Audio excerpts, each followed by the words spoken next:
সম্মানিত সুপ্রিয় দর্শক শ্রোতা, দেশ ও প্রবাস থেকে যারা আমাদের সাথে সংযুক্ত আছেন, আমাদের ভিডিও দেখছেন অথবা শুনছেন, সবাইকে আন্তরিক প্রীতি ও শুভেচ্ছা জানিয়ে শুরু করছি আজকের প্রতিবেদন।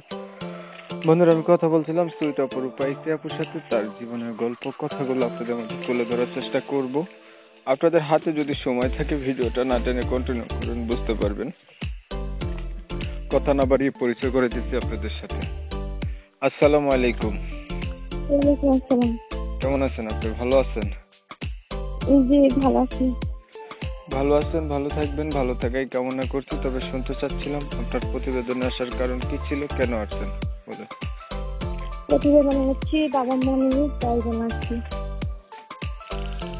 বাবা মা নাই, তার জন্য আসছেন? জি। কি চাইতেছেন?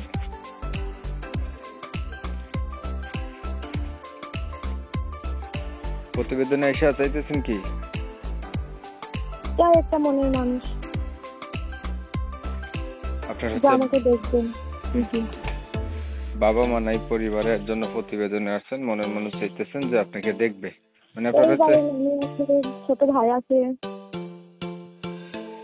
আপনার হচ্ছে দেখার লোক নাই, এর জন্য আপনি একটা মানুষের জন্য প্রতিবেদনে আসছেন। পরিবারে হচ্ছে বাবা মাও নাই না? জি। আপনার বয়স কত? 18। বিয়ে হয়েছে নি? বিয়ে হয়েছে আপনার? জি না, বিয়ে হয় নাই। আপনি বলছিলেন আপনার বাবা মা নেই, তাইলে আপনি থাকেন কার কাছে? নানির কাছে থাকি। লেখাপড়া কিছু করছেন?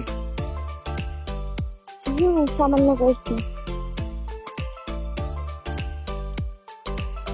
এখন যদি দেখার মতো লোক পান, মানুষ পান, তাকে বিয়ে করবেন?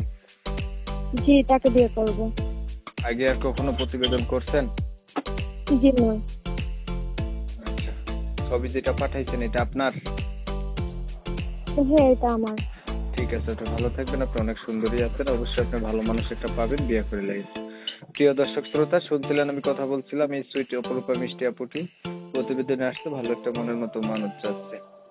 তো তার হচ্ছে পরিবারে মা বাবা নাই, নানির কাছে থাকে ছোট একটা ভাইকে নিয়ে। বয়স 18 বছর, অল্প কিছু লেখাপড়া আছে। চেহারা চমৎকার সুন্দরী, আপনারা দেখতে পাচ্ছেন, কণ্ঠ তো অনেক মিষ্টি। এখন আমি হচ্ছে কমিউনিটি গাইডলাইনের কারণে সুইট মিষ্টি আপুটির নাম এবং ঠিকানা আপনাদের মাঝে নিতে পারি নাই, আন্তরিকভাবে দুঃখ প্রকাশ করছি। যারা হচ্ছে কিনা নাম ঠিকানা সম্পর্কে জানতে চান, এনার সঙ্গে যোগাযোগ করতে পারেন। এনার ফোন নাম্বার আমি ভিডিওতে দিয়ে রাখছি। আপনারা হচ্ছে অনেক সময় নিয়ে আপনাদের মূল্যবান সময়গুলো নষ্ট করে, ধৈর্য ধরে, কষ্ট করে আমার সাথে থেকে আমার চ্যানেলের ভিডিও দেখেছেন। ধন্যবাদ সবাইকে। সবাই ভালো থাকবেন, সুস্থ থাকবেন। আল্লাহ হাফেজ।